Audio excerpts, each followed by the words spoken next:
Sí, sí, efectivamente. Yo creo que hoy es mucho más importante que el ciudadano tome dimensión de lo que está sucediendo desde hace varios años, no de la noticia del día, ¿verdad? Porque eso de alguna manera es la estrategia del gobierno actual, ¿no? Cada noticia que sale de alguna manera amortiza y hace olvidar los excesos cometidos anteriormente. Hoy hablamos del problema del fiscal y ya olvidamos el problema de la vivienda, o el problema del año de Franco, o el problema de la amnistía, o el problema de los indultos, ¿no? Y lo cierto es que en estos momentos en España yo creo que tenemos que estar preocupados en la medida que cada vez más avanzamos hacia un modelo de Estado totalitario electivo, quiere decir un totalitarismo electivo en el cual sí hay elecciones, pero esas elecciones no inciden en un desarrollo democrático del poder, todo lo contrario. Desde que hay el actual gobierno socialcomunista, de todos los organismos de control y de garantía que prevé la Constitución, el ordenamiento jurídico, etcétera, han sido copados en su totalidad, ¿verdad? Desde un punto de vista político. El caso más paradigmático es posiblemente el Tribunal Constitucional, pero también la Fiscalía General del Estado, el Instituto Nacional de Estadística, el CIS, el Banco de España, los medios de comunicación públicos, ¿no?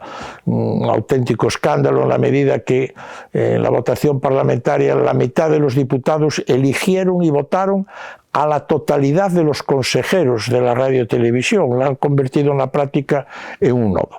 Eso es lo que de alguna manera debe hacer caer la venda a los ciudadanos, ¿no? La venda ante una situación en la cual aparentemente vivimos en un Estado democrático, pero en la práctica de unos años a esta parte avanzamos hacia un Estado en el cual un principio democrático tan importante como es la alternancia política cada vez es más difícil.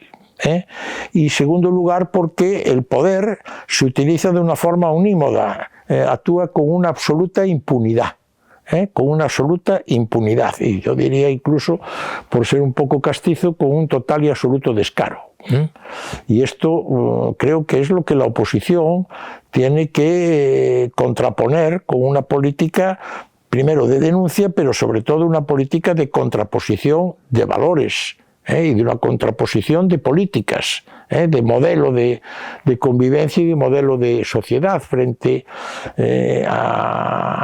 al actual modelo que nace fruto, bueno, pues del abandono por parte del Partido Socialista Obrero Español de su posición reformista y de un abandono que lo lleva a formar parte del Frente Rupturista que viene funcionando desde el inicio de la transición.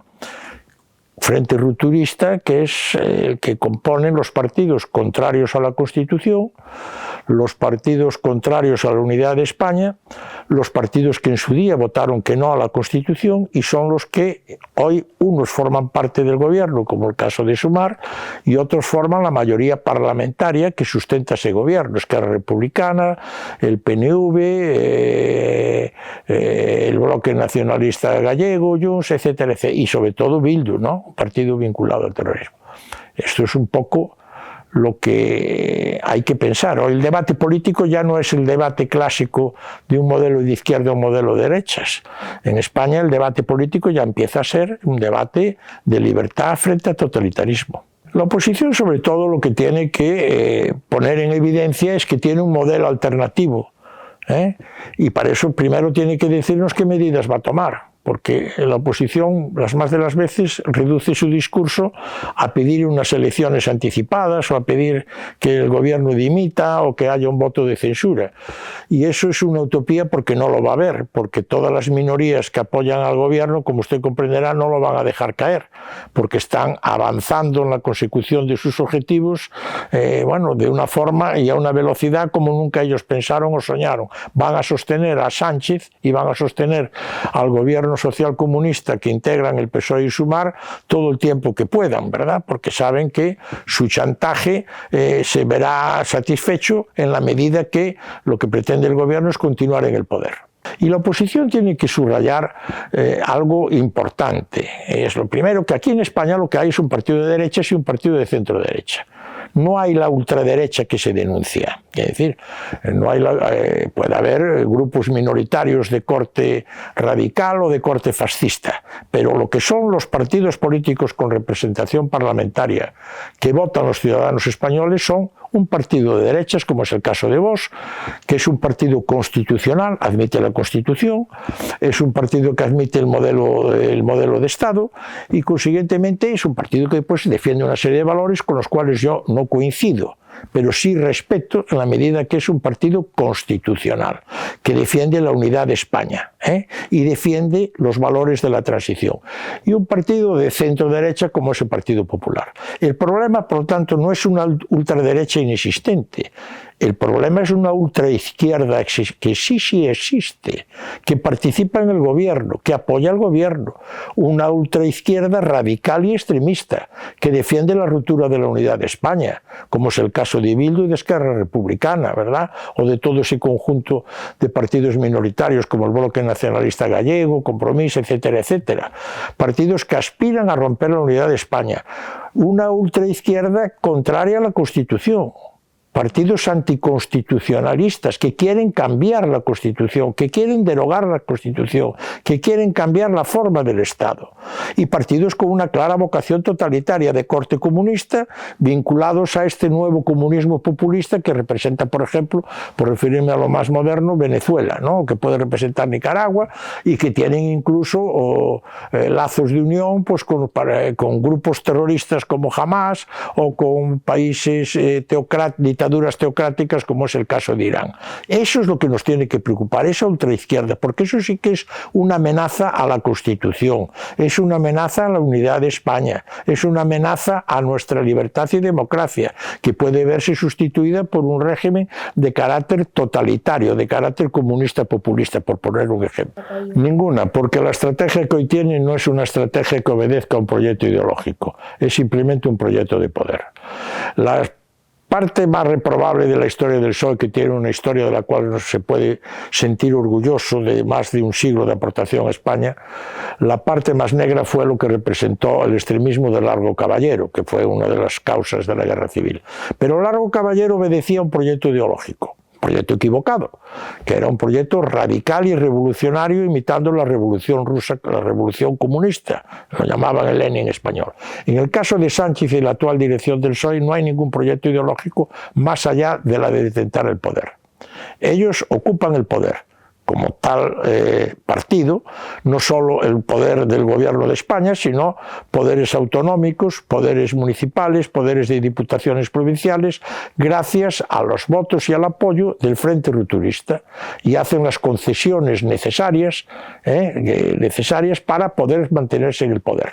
Concesiones que van en contra de la Constitución, de la unidad de España, y sobre todo que atentan de una manera grave a valores democráticos como la división de poderes, como lo que representó la amnistía o como el proyecto de ley para garantizarse la impunidad, que lo que se quiere es precisamente acabar con la independencia del Poder Judicial, que hasta ahora es el único que se resiste a esa ocupación que le decía al principio de mis palabras, que se ha hecho de todos los órganos de control y de garantía. La situación es grave, yo creo que es una situación muy grave y en la cual los ciudadanos tienen que sacarse la venda delante de los ojos. Pues lo que hay que decir es que, en primer lugar, representa un reconocimiento tácito de la culpabilidad de los casos de corrupción que están afectando tanto al fiscal general del Estado como a la esposa del presidente del gobierno o al hermano del presidente del gobierno.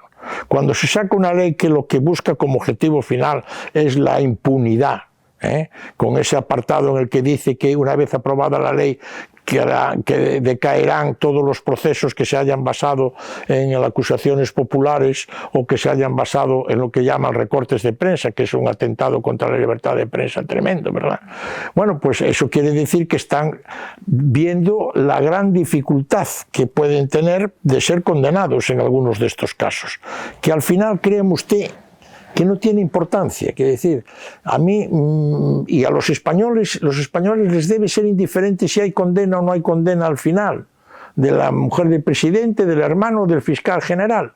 porque eso es un tema judicial que tiene que se aplica de acuerdo con lo que establezcan los códigos. Lo que hay es una reprobación moral ante una conducta éticamente inadmisible, como la que han llevado estos señores que han abusado para su beneficio propio de los puestos que ocupaban o del poder que tenían. Lo que hay ya es una condena moral de las conductas desarrolladas por estas personas. Bueno, pues esa ley es un capítulo más. Esa ley es un capítulo más, que decir, no es un hecho aislado. Esa ley, pues es la ley que continúa a la decisión tomada 2 días antes de deformar la verdad histórica de la transición con ese supuesto años de conmemoración de la muerte del general Franco, diciendo que fue cuando empezó la libertad, que es totalmente mentira y que lo que intenta es desviar la atención de la gente. O esta ley no tiene nada que ver con la reprobación del fiscal, con el problema de la amnistía. Es un capítulo más, ¿verdad?, de un conjunto de decisiones que se vienen tomando desde hace varios años, que es lo que yo intento trasladar con mi argumento, que es decir, no juzguemos los hechos día a día, en el día a día, sino que juzguémoslos en su totalidad. Todo obedece a un proyecto político de permanencia en el poder, a un proyecto político de evitar e impedir la alternancia política y de un proyecto político, por tanto, de carácter totalitario. En el que se intenta imponer un modelo que rompa con la Constitución, que rompa con el proyecto nacional español, que rompa con el modelo de Estado y sobre todo que por la vía de la imposición establezca unas pautas de convivencia, unas normas de convivencia, unas normas sociales que no responden a la opinión o al criterio mayoritario de la sociedad española. Bueno, Pedro Sánchez, es inconcebible que una persona, incluso desde el punto de vista profesional, ¿verdad?, pueda ya haber llegado a lo que ha llegado, ¿no? Que decir, era simplemente pues un liberado del Partido Socialista, un amanuense del secretario de organización Pepe Blanco, José Blanco, ¿no? Contribuía a hacer los discursos, etcétera, etcétera.